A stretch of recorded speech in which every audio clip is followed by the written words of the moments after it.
Welcome to the Quiet Warrior Show, where we help top leaders find their pathway to incredible success and a lifetime of happiness. Here is your host, Tom Dutta, the Quiet Warrior. All right. Welcome, everybody, to the Quiet Warrior Show. My name is Tom Dutta. I am the Quiet Warrior and your host today. And hey, we're on live streaming across LinkedIn, Facebook, YouTube, Twitter. And so give it a button push down there. Subscribe to the YouTube channel if you're catching this on there. We'll be creating this episode into a future podcast as well as the YouTube premiere video. But first, he's in the green room, and I want to tell you a little bit about our guest because today is all about Mr. Kyle Murtagh. If you're watching the live stream, you'll see on the screen there a bit about him. Otherwise, I'll just read that. I'm really excited. Kyle, in short, he's Scotland's most exciting public speaker. How did he get there? We'll find that out. In 2019, though, he founded Confidence by Design, an industry-leading presentation skills company that's really helped people from all walks to transform their public speaking abilities. I'm pretty excited about that. And his passion and hard work has led to much more, including, get this, everyone, the European champion in 2020. What? Not only that, he's also a successful author. We'll be hearing about his new book today as well, which, by the way, I checked it out. I read it, and we're going to surprise him with a review today. And so what's next for Kyle? What's his next goal? Well, as I bring guests onto the show, I sometimes, ask myself, what's the value that we're going to get out of this show? And I think today, everybody, you want to stay till the end. There'll be some surprises. And I think this one will change your life. So welcome to the show, Kyle Murtagh. Thank you so much, Tom. It's great to be here from across the pond. Yeah. You're in Scotland somewhere, and I'm here in Vancouver, British Columbia. And, Kyle, just think about this in the world we're in, where there's so much that we need these days for happiness and connection. And here I am, and I'm able to talk to you in Scotland.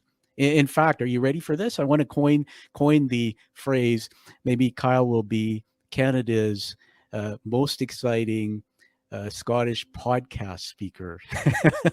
It sounds niche, but I'm going for gold in it. All right, man, go for gold. Hey, listen, this is really all about you. We tell stories, the hero's journey. Let's get right into it.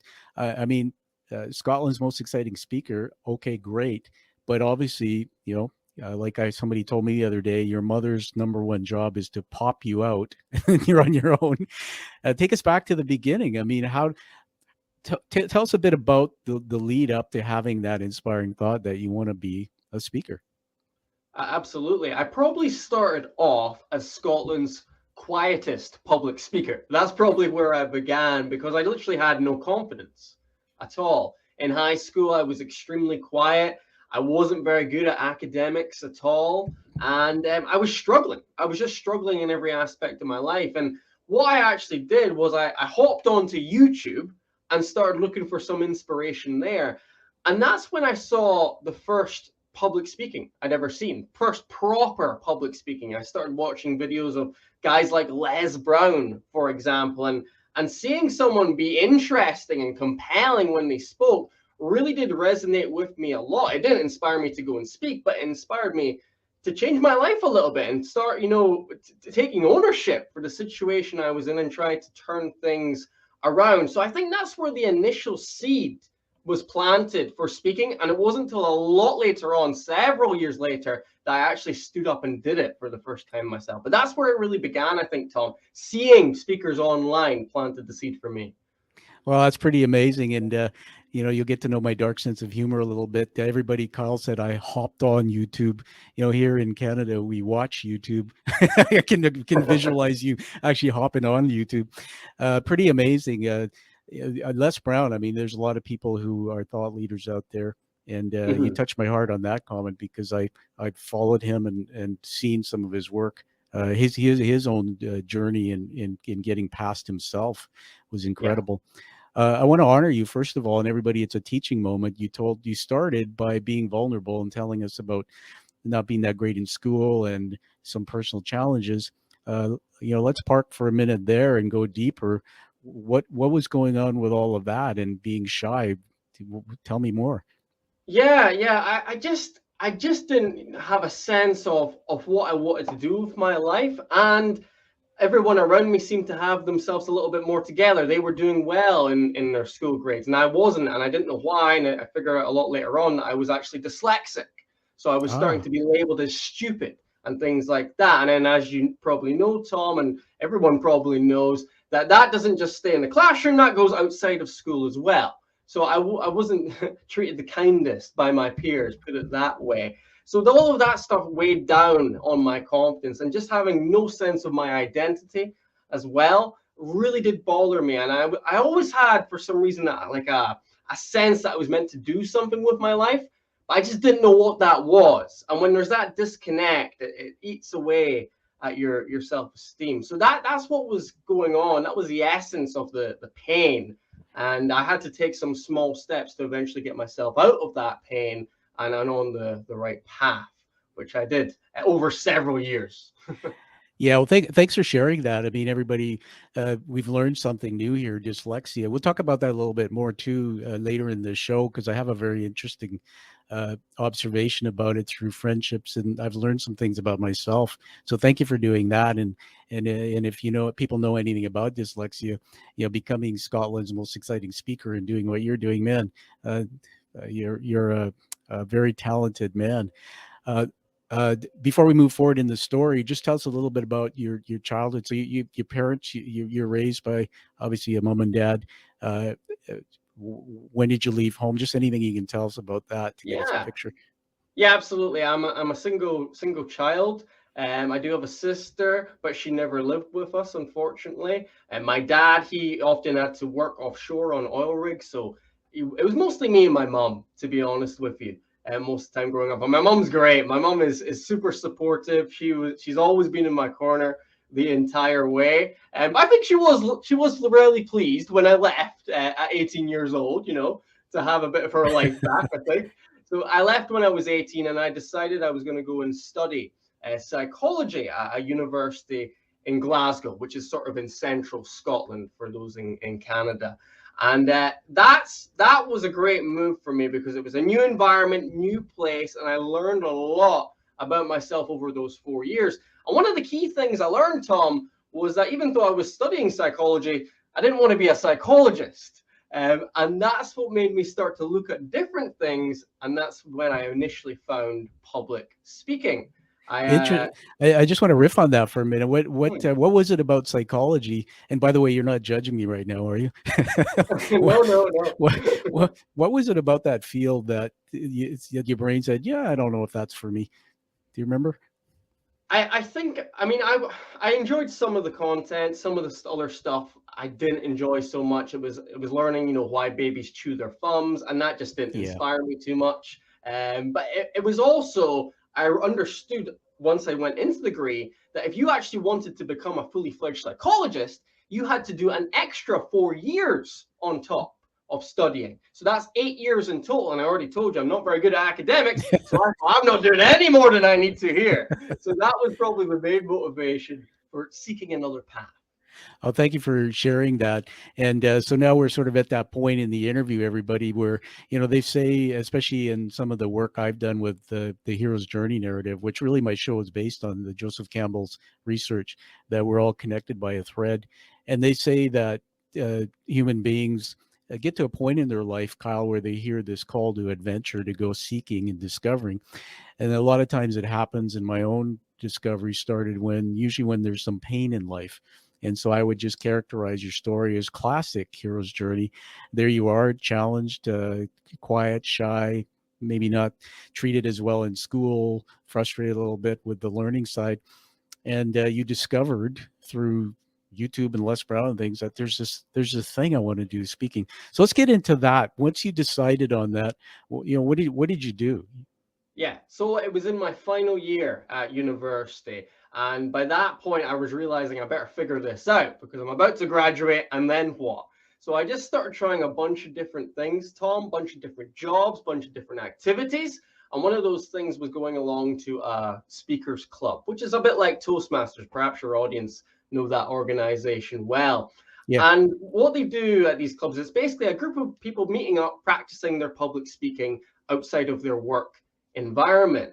And they do something there called table topics, which is when you're asked a question off the cuff with no preparation at all, and you've got to answer it in the form of a speech, a 2-minute speech with no prep at all. And Wow. my first ever question was, Tom, Kyle, if a zombie apocalypse happened in Glasgow, where would you go? Okay, now you got me thinking. Where would you go in a snapshot? I got to first of all just acknowledge the thing you said about speaking clubs. Kyle, as you and I talked offline about my speaking. I call it a career now, but I was in business most of my life as a corporate exec. I spoke all over the world to small groups, some larger in boardrooms. But I thought I was a good speaker. But honestly, my bubble burst when I did my first TED Talk and I started getting some coaching. This thing that you just said to us about table topics. I just joined a Toastmasters group. It's not a commercial for Toastmasters, but man, just finish on this. That I brought my wife to a first meeting and they threw a table topic out and talk about learning pretty quickly to be. You to be courageous. So I want to ask you a big favor to hold up this book that you have there. We want to take a look at a book that let's full screen you. Awesome. Just read the title out to us there. It's called The 5 Pillars of Effective Public Speaking. That's the title of the book. Amazing. All right. Thanks for holding it up. We'll everybody get that at the end, a little bit about how you can get that. But one of the things that we connected through through another connection I had. I wanted to tell people that I read your book, Kyle, and dude, so I'm a published author, and I easily read 4 books a month. I listen actually through Audible. I've listened to it multiple times, and I learned a ton from that book. It was well written. Everybody, you want to get this book, and this is how authors get known. Most people don't know us unless you're Scotland's most exciting speaker. But we want Kyle's work to get known. So get his book, give it a rating, and post it on Amazon, Goodreads. That's how people know about us. But Kyle, let's just get into the book for a minute. First of all, why did you write it? And there was something in there called SEO, and I thought, I don't want to talk about technology, but that stuck with me as one of the things I learned. Yeah, absolutely. I probably wrote this book for the person I was when I did that first table topic, just absolutely clueless. And I wanted to have a sort of go-to guide for public speaking, which wasn't, full of fluff, which wasn't full of intangible things which I couldn't do, but had actionable things which I could do immediately. So that was the motivation for creating the book, to create a good, solid guide which would give people a foundation for their speaking. And SEO, it's not search engine optimization, but it's actually a way to remember some tips for body language.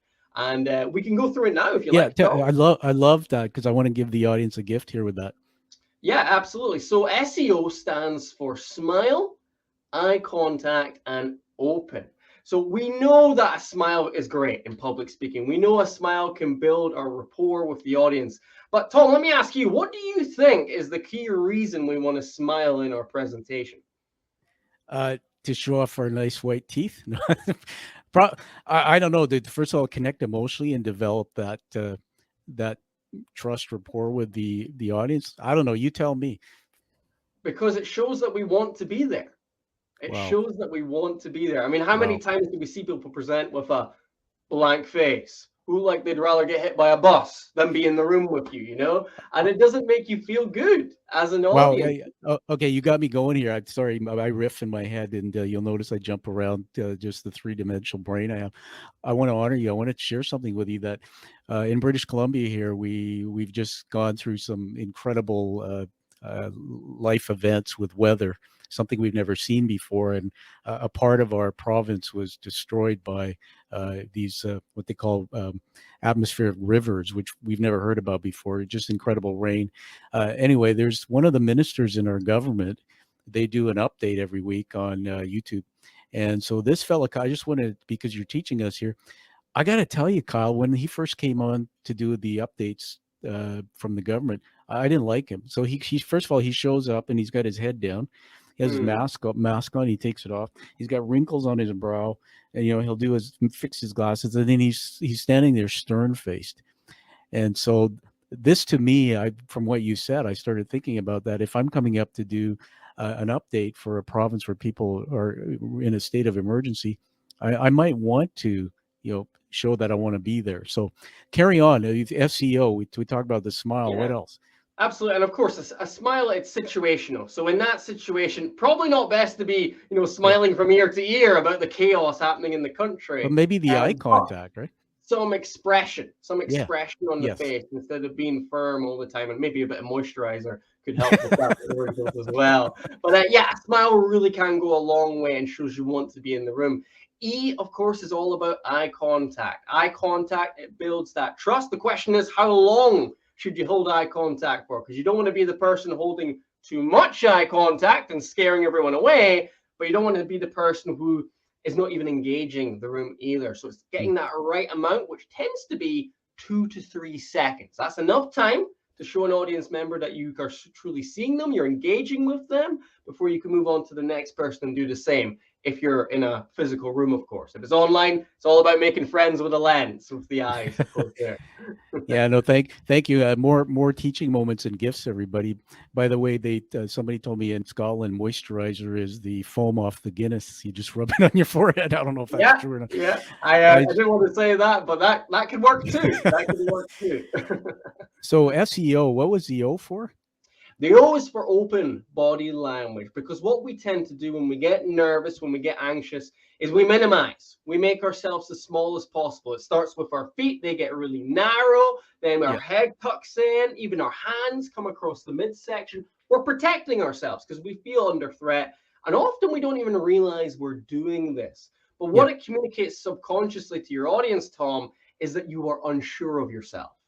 And if you seem unsure of yourself, then whatever information you're sharing is probably not going to be received as strongly as it should be by your audience. So what we want to try and do is the opposite, right? We want to get our feet shoulder width apart, not stretching the fabric too much, of course, if you're wearing jeans, getting the shoulders back, head held up high, and using the hands to gesture if possible, rather than holding them together. So then you're more open and welcoming to the audience and looking more confident as a result.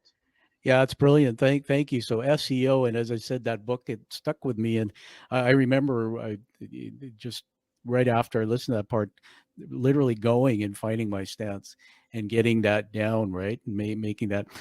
Tell us about Zoom. Here we are on, the world's changed and we're on video. And of course, you can't see your hands, but I do intentional body language when I'm on Zoom.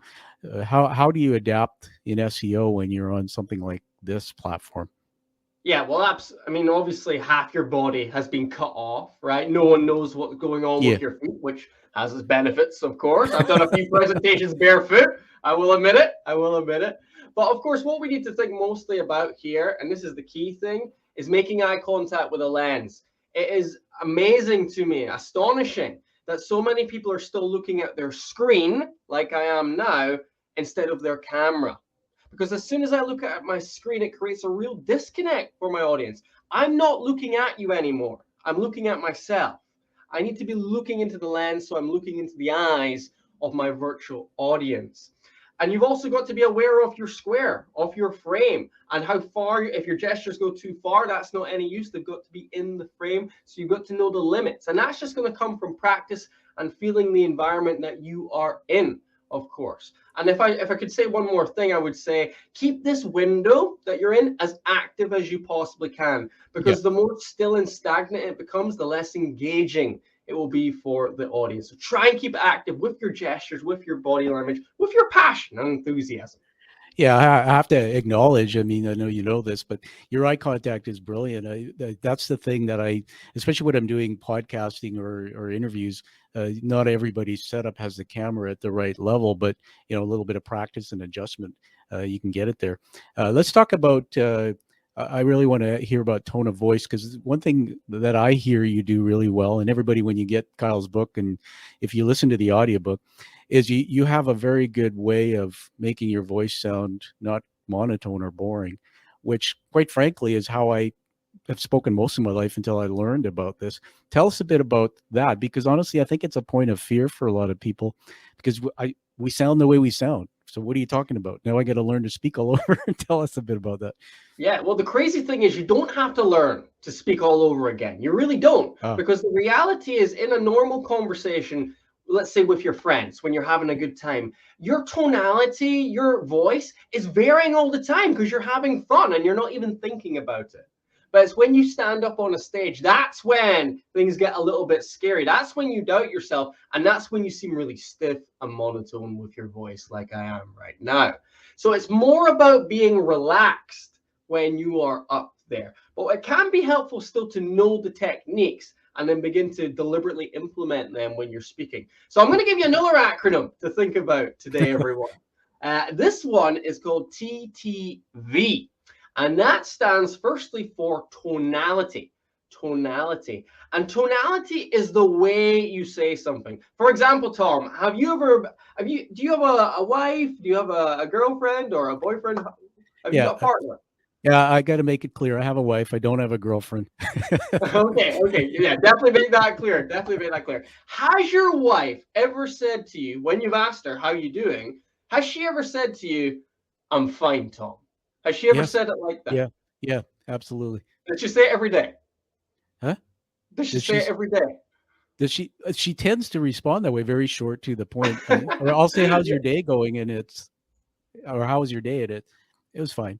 Yeah, right. So you know, even though her words fine, that means everything's good. You know it's not fine, right? You know That's right. That's sometimes right. it might be the furthest thing from fine, and that's tonality in a nutshell. It's the meaning behind the words, and we can actually learn how to use our tonality strategically to sound more confident, to create mystery with our voice, to create excitement and passion. There's a range of different things we can do with that. The other T is tempo. Tempo is what it says on the tin. It's the speed at which you speak at. You've got Yeah. two options here. You can either speed things up if you want to. That can be really good if you want to lift the energy off the room, or you can slow things down when you come to a key point. And a pause can be really powerful too. And then V in TTV stands for volume, how high or low you speak. Speaking loud can be great for grabbing attention, and speaking lower is great for drawing in attention. So you have these tools available, and what's important is to pick and choose the ones which work for you and slowly begin to implement them in your presentations. Oh, I love that. I want to honor that again as a teaching moment, everybody. So TTV, come back and watch this part of the episode, or get Kyle's book. Kyle, can you hold that book up again, everybody? We're talking to Kyle Murtagh, the author Yeah, of. yeah. So I should mention actually, with the 5 pillars, we've covered a bit of the content of 2 of them so far. The first pillar being body language. So SEO is explained in a lot more depth, and TTV is the next pillar, voice. And a lot of techniques explained in a heck of a lot more depth there as well. So yeah, that's 2 out of 5 little tasters there. Yeah, The 5 Pillars of Effective Public Speaking, everybody. It's a great book. I've listened to the audiobook, and I'll be surprising you, Kyle. Well, I guess cat's out of the bag with a public review on that. But the TTV thing, I just want to riff on that for a minute with you, that I'm being vulnerable here, and I'm doing it not for any other reason, but to prove to people that, hey, to get to that level of uh, bringing your true personality out, you have to receive feedback, and sometimes it's not always easy to hear. When I was rehearsing for being coached for my TED talk, this is a real line from my coach. Now, of course, I'm going to put it out of context, but Tom, you're boring and you're stoic. I mean, there were other things that, and here's the thing: is that's not the first time I've been told that, because I'm soft spoken and I can be monotone. My personality type in a personality assessment I use and I teach is called Blue. I'm about intimacy, but I've struggled with this tonality thing because it's not naturally. I've also struggled with being soft spoken. So just give me a nugget on that. If somebody's soft spoken, how you say practice, but what am I going to do? Am I going to record myself, listen to it back, listen to it back? Is there vocal? Like, tell me what you would do. Yeah, well, what's really important, Tom, and thank you for raising that point there, is that you don't get you don't get too caught up in it that you end up speaking like someone else, Yes. because that's your style, right? You're soft spoken, and that has a lot of powerful qualities in it. I mean, that's a very relatable tone which people can have. People feel relaxed when they listen to you. So those are all things we want to preserve and keep. It's just a case of maybe adding one or two little things to spice it up a little bit. And for example, that could be volume. It could be adding some little spikes of volume in to your presentation now and again. And just a small change like that can go a long way. And what I'd recommend doing, next presentation, aim to use volume a little bit more. Make that your goal. Get it recorded if you possibly can, and then watch that recording back. And you can be able to identify yourself whether you're able to implement that technique successfully, whether it's working for you, whether it's coming across natural enough for you too, whether it's fitting with your personality. And then you can choose from there whether you keep it or you discard it going forward. And of course, if you can get feedback from anyone else, that's even better too, because we are our own worst critic. Yeah, absolutely. Well, I want to take that point and just share with you again something. We're into storytelling here, everybody. That when I was again being coached to do a TED Talk in 2020, I was I guess I got to a point in the coaching where my coach sort of stopped and said, like, you got to stop that. And what it was, Kyle, is all my life I've been searching for really the real Tom. And I had created this avatar, this persona, this person that I thought other people wanted to see. And some of it was mired deeply in my self worth thought patterns. I didn't think that people liked the way I talked, or I didn't think that I looked good even on camera. And so I was doing what you said not to do. I was copying. So, for example, Les Brown, I listened to him walking through the woods here because I do a lot of hiking. And all of a sudden, I'm finding myself trying to infuse Les Brown into my talk. And I'm going, so what happened was, and I'll finish with this on the story, that they told us to go out to local communities and speak to groups. So I have a friend who got me into a college classroom. And I said, you take your iPhone and tape me. And so I was to rehearse my talk, right? My TED Talk, no cards or anything. And he accidentally turned the video on 5 minutes before I talked, and he recorded it all. And I sent that to my coach. Right away, I got this call from my coach, and she said, did you watch that? And I said, yeah. I said, I'm still trying to figure it out, how not to be, and what's the real, she said, watch the beginning 5 minutes. That's the real Tom. And Kyle, it changed my life, because what the first 5 minutes was what you just taught us. That was actually really me. Yeah. And it's how I showed up all my life. And people tell me that they like that side of Tom. I just had to develop some other things with my confidence, my facial expressions. I don't naturally smile. These muscles get sore when they work. So what you'll probably find is, and maybe to a flaw sometimes, when I'm actually doing my show now and I find myself go in the kitchen cooking and doing things I love, I got this smile on my face. But if you watch some of my first podcasts, I wasn't smiling. Yeah.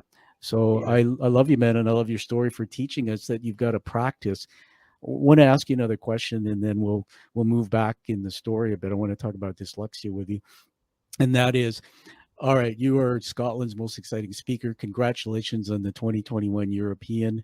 And I'm sure at the wrap up you'll tell us what comes next. The most average people in the world either will or won't go for achieving like that. Sometimes we stand in our way. So why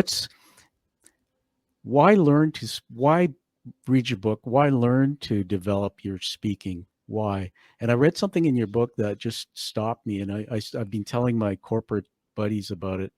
You said that one of the skills, you can tell us, but something about one of the skills to be successful in business is speaking. It's everywhere in our life, but I just want you to talk about that. Why do we care?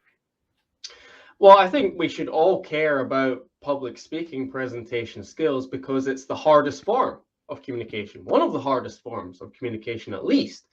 And the incredible thing is, if you can become comfortable in that storm of presenting, right? If you can become grounded, if you can begin to enjoy your presentations, that confidence, that enjoyment will filter down to all other forms of communication that you face in your life.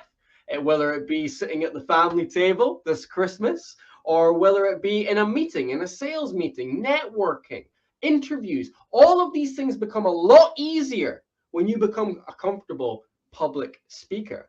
And that's what I began to realize. The more I did this, the more I spoke in public, I loved the energy that I was Yeah. feeling. I felt like I was finding myself every time I stood up and speak. I was finding my confidence, and I just kind of got sucked into it, Tom, and kept presenting and presenting because I just frankly love it. There's if I had to choose one thing that I would do and I couldn't do anything else in my life, it would be public speaking. So that's probably what drives me to go on and do these things like the book, the competitions, all the other stuff, because this is what I love to my core, my friend. Well, that's awesome, and I appreciate you saying that because everybody, it's another teaching moment to me. That and going back to the hero's journey, sometimes it's a gut punch that you have in life. Like you told us about your being shy and dealing with dyslexia and struggles to learn as you were growing up. For me, my gut punch was I didn't think I looked good enough, and I had self-doubt issues. And isn't it true, Kyle? I've met so many people that when they find that little thing that that causes them pain, it's like a chip on their shoulder, and it drives them, and it drives you through it. And you take that and you say, you know what? That's the reason why I'm going to master this, because I'm going to do all these things that you said. But it's for me, it's about conquering my own wolves or voices in my head. And so I want to just finish with this comment because I loved what you said, that now when I show up, even at the dinner table, or I show up even on the phone, or I show up doing the podcast here, dude, I literally am the same all the time. So it's not an act.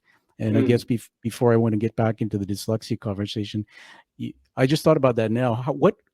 Give us some advice on what you do to make it conversational so it doesn't appear to be a performance, because that's not always easy. Yeah, it's not. It's the classic conflict between being conversational, being really natural, and then all of the delivery stuff that we spoke about. I mean, maybe some people listen to SEO, TTV, and they think that's not me. And here's the thing, right? It's important to be conversational. It's important to be yourself. We've explored that already. It's also important to make it an exciting conversation. And that's when some of the techniques come in. If I was to give you some advice on how to make sure you're conversational when you're speaking, then make sure you're using the words you would use in a conversation, right? Pretend that the audience is your friends. Pretend that your audience is your close friends, and that will bring more of your conversational nature out as a result. So that's the best advice I would give you. Pretend the audience are your friends and just flow with it. Do not overthink. Let things be, because that's you coming out naturally.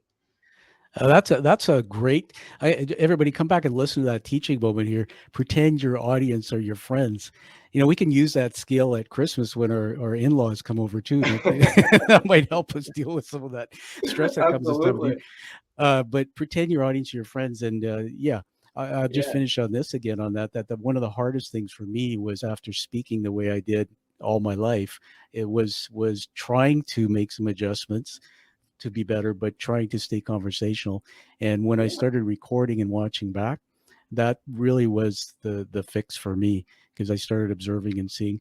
The other thing I want to share with you, just to tell the audience my development, was I would watch my talk back with the sound off, watch my body language, then I would turn the sound on, close my eyes, and then I would just really in my head just try to see is everything lining up.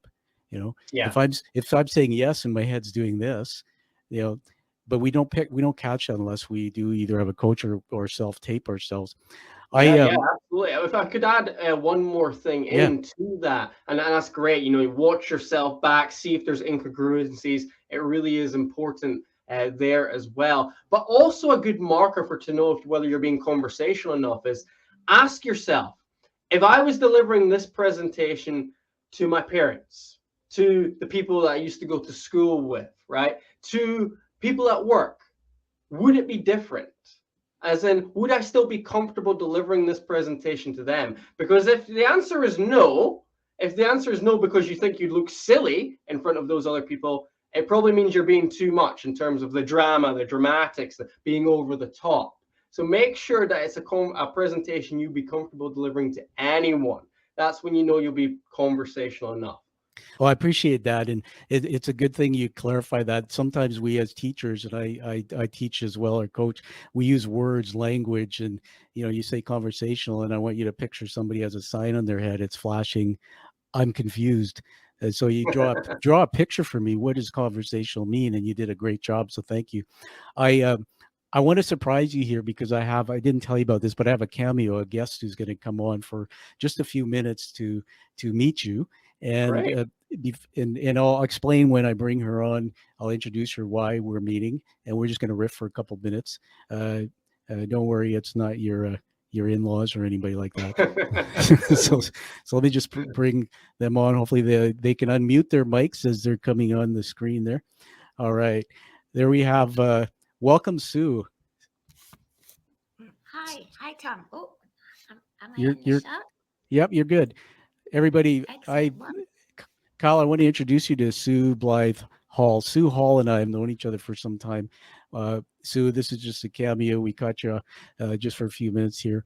But everybody, I just want to introduce Sue's background. She is the founder of I'm going to get this right this time, the whole Dyslexic Society. And you had made a big announcement recently, Sue, about dyslexia, the first universal symbol, the gift of dyslexia. Just tell us in a minute about that, and then I'm going to just get Kyle into the conversation. okay. Well, thank you, Tom, very much. First of all, thank you for being here. It's lovely to meet you, Kyle. I thoroughly enjoyed your talk to the TED Master Group, and I just want to tell you that now I am 100% self-conscious. I'm not going to use my hands enough. I'm not going to use tone enough. I'm very dyslexic. I have very difficult time remembering anything. And the TED Talk for me was a real test of so many things, because we have to memorize all the words. And when I'm speaking off the cuff, great, right? That's not a problem. But when I have to memorize and get it word perfect, that was a complete challenge for me. So I would love to have a session with you and do all that. I really would. I'm up for tuition. But the thing that I'm passionate about is making sure that everybody knows the reason I have these challenges is a result of a gift, and we have this natural ability to alter our perception. Everything stems from that, the challenges and the talents. And my purpose that I'm lucky to have is to make sure that everybody realizes that there's nothing wrong with them. We're used to hearing there's something wrong with our thinking process. It's not true. We have a perfectly adequate, brilliant, wonderful thinking process. We just have to make some adjustments to the education system. So that's why I'm here. Sue, before I give it to Kyle to just say anything he wants before we let you go, I just wanted to acknowledge everyone that when I learned about the gift of dyslexia, and that there is I have some of that as well, and it's really that there's nothing wrong with us. It's just that we learn in a very different way. Kyle, I just want to get you to chime in here, man. You were open and honest about having the dyslexia growing up, and there was some shame and vulnerability around it. Just anything you want to say to Sue about the work she's doing, or your own journey through it. Yeah. Well, firstly, Sue, great to see you again, and I applaud you for the work you're doing, and I love the word gift, because it is a gift. It is an opportunity where we're able to see things from a different perspective because we're dyslexic. And that really is great. And it might mean, yeah, you're not too good at reading or writing or spelling, but guess what? There is something you are good at, probably better than most people at. And you've just got to try and find that and really breathe air into your gift. Kyle, before we say goodbye to Sue, I just wanted to ask you about when you discovered about dyslexia yourself, and what Sue was just saying about remembering and memorizing. Are there any nuggets you can give us in terms of how you navigate through that? Well, everybody's different, right? Everybody's different. For me, I do actually memorize quite a lot of things, and I do that through simple reps. Just doing it again and again and again, probably more than most people have to do it. And that does help embed things for me, whether it be a speech or, back in the day, exams, right? I used to do questions after questions after questions in preparation for the questions in the actual examination. So reps were the key for me, Tom. That's what's always been a golden nugget for myself. That's awesome. Hey, Sue, any last words for Kyle? And then I'm going to just plug you where people can get a hold of you, because I think this topic is a mission we're all connected to. Yes, Sue? I just like to say that obviously reps are the thing that we have to go to when we don't know what else to do. But in actual fact, we are perfectly capable of reading and spelling and writing and all those things if we learn how to do it our way. So this is Kyle. I'm just going to publicly ask if we can have a Zoom today. Sorry, a Zoom Monday. I would love to give you a quick snapshot into how we are totally capable of doing everything everybody else can do. And thank you, Tom, so much. Thank you, Sue, and Kyle. Thanks for letting me have Sue on. Sue, before I let you go, everybody, Sue Hall, you can Google and find her TED Talk and learn more about that. And Kyle, after I met Sue, I hopped on a Zoom, and there was no obligations, and I just listened and learned some things. So I'm going to leave it at that. Hopefully you two will connect and spend a bit of time, but a pleasure having you on, Sue, and thank you for the great work you're doing. Goodbye. Thank you. All right. Bye. All right. I'm just going to say goodbye to Sue. She can stay in the green room and watch us. Kyle, thank you for letting me bring Sue on. The reason for doing that is when I learned about your navigation through dyslexia and just how incredibly good you are at speaking, I went, wow. And part of my show is for people, there's a lot of people who will watch this who have dyslexia. I know many that by hearing you and actually saying that's what it looks like to be great, and then hearing Sue who talks about the other side of it, I think we're going to inspire a lot of people. So that's awesome. Let's get back to that book, and I've got a couple things I want to honor you with here as we move to wrapping up. First of all, hold up that book again. If we're talking to Kyle Murtagh, the writer of the book. Tell us the title again. The 5 Pillars of Effective Public Speaking. So the 5 key skills which all great speakers have. And thank you. I'm going to bring myself back into the picture here. We can't tell that you're proud of that book with that big smile that comes on your face every time you hold it. Isn't it something when you become an author, you get to change the world? One of the things I loved about the book was it was pretty cool at the end of each section, and even the audiobook is what I listened to. You have us doing things, which is brilliant. You had me afterwards taking just nuggets like SEO, which we talked about earlier, everybody. You had me actually pausing and going in, okay, get in my stance, my smile. So I think that builds skills. So it's a book, everybody, that's highly valuable. There was one other thing you were kept saying. Can you just comment about the post on LinkedIn thing? Yeah. So the whole idea was I wanted people to make sure that they were taking action after each chapter, because that's how we can judge the success of any form of communication, whether it be a presentation, a book, a video you watch. Do you take action afterwards or not? That's how we judge whether it's a success, ruthlessly, if you want to do it that way. So yeah, I was trying to encourage people to take action and also keep people accountable. And if they want to share the actions that they take, there's a hashtag out there, hashtag 5 Pillars of Public Speaking, which you can type in, and you'll see some other people who are also taking small little steps, small actions towards becoming better speakers. So just a way for others to become inspired at the same time and be held accountable if they want to. I really like that. I've seen a lot of books. I haven't seen that done that way before. And it was really, I said to myself, that's a great idea. Because a lot of times authors or people who write have communities and, join my community and everybody talk and I'll answer questions. Everybody, you can literally post, if you're on LinkedIn, post a comment with the hashtag attached, and Kyle will get on there and he'll add comments. And what I'll give you an evaluation. Yeah, and I'm going to do that. What I also find from that is, because if everybody knows the platform of LinkedIn, we follow our feed, so people are going to learn from that, and it's going to catch on. You'll be teaching everybody at different times. I want to honor you with surprise a review for your book. And so everybody get Kyle's book, give it a review, and post it on Amazon or Goodreads. We'll put that in the show notes. But this is how authors get known, right, Kyle? Is we want people to write something to us about our book. So I'm going to show you something, and we'll just have some fun. There it is, your first international Canadian 5-star review. That was posted. You can see down there December 2021 on Amazon. And just to prove that, there's the screenshot of Amazon. I bought the book, Kyle, just so it shows as a verified purchase. And so we're just going to take that away. And well, at this point in the show, we're excited. We're going to have some fireworks.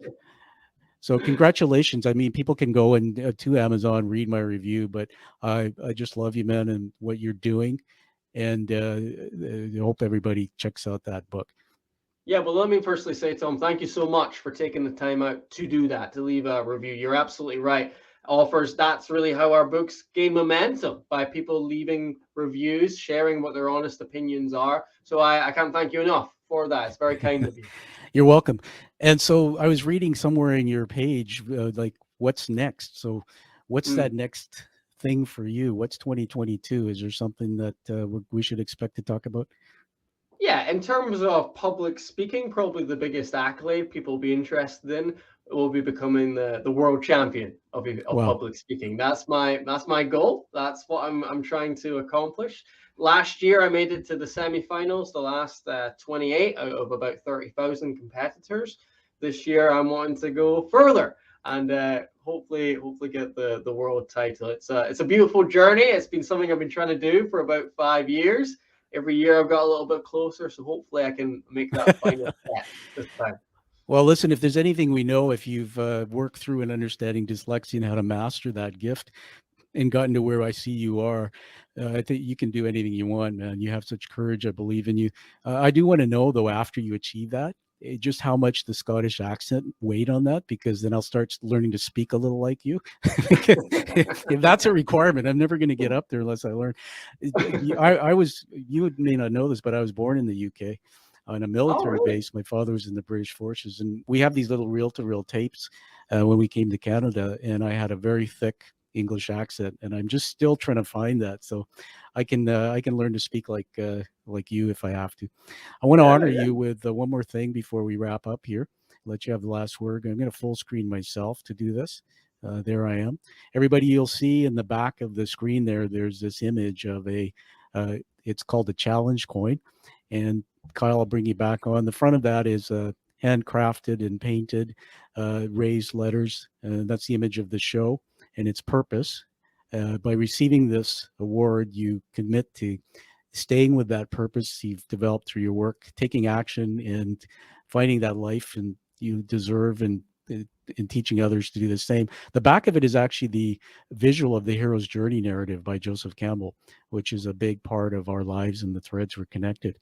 These are called challenge coins, developed in World War II, and they originated there. If you were in my platoon, maybe if you didn't have yours, you'd buy drinks or we'd have fun. But it was to commit community to each other. And these are used around the world by many organizations, first responders. My father was in Alcoholics Anonymous. They have their own version. When I started the show, I wanted to have an award so that a very select few people, less than 50 a year, will receive it, because not everybody can come on and leave their ego at the door and actually show that their true self. So by receiving it, you're connected around the world now. I think we're in about 17 countries, to all the quiet warriors that have emerged through my show. So congratulations, Kyle. Well, thank you. I feel honored. I mean, fireworks, they are needed. They are needed. So we'll work that out offline about how to get that to you. And I'm looking forward to standing on a stage beside you or meeting you at some point in the future. You're just been a blessing. The last 4 words I have for you before you wrap this up. I write these down when you're speaking. I don't script them. People know this. These are leadership words.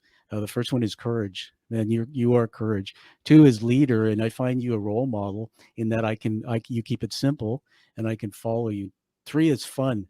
It's that engaging side of you that makes me want to be with you.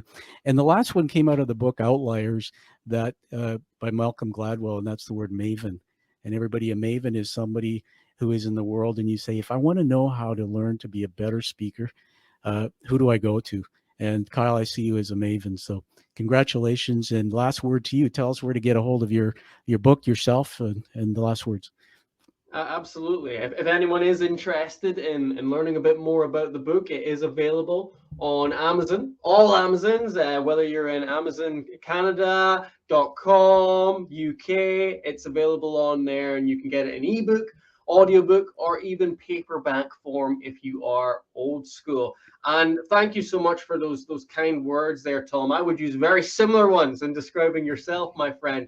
But what I will end on, just for anyone listening out there who perhaps is struggling a little bit with their speaking, perhaps doesn't feel like they have the confidence to stand up there at this moment in time, just take some small steps. Your first time does not have to be your best time. It probably will not be your best time, but over time, with taking small steps, little action every week to become a little bit better in your speaking, you will be blown away by how far you will go. You will make a marathon's worth of progress if you are consistent and persistent with your speaking. And then what does that leave you? Well, it leaves you with a lifetime skill, which will serve you to the end of your days. So keep going with your speaking if you're on the edge right now.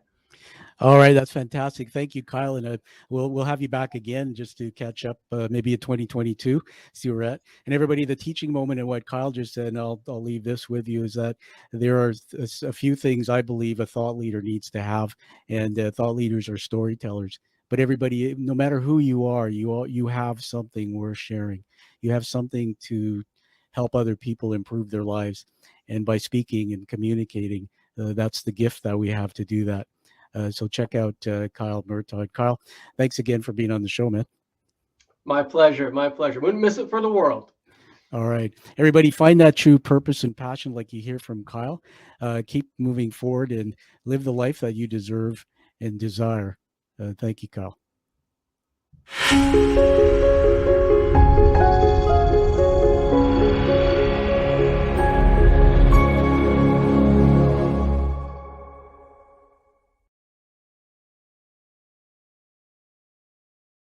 Thank you for listening to The Quiet Warrior Show.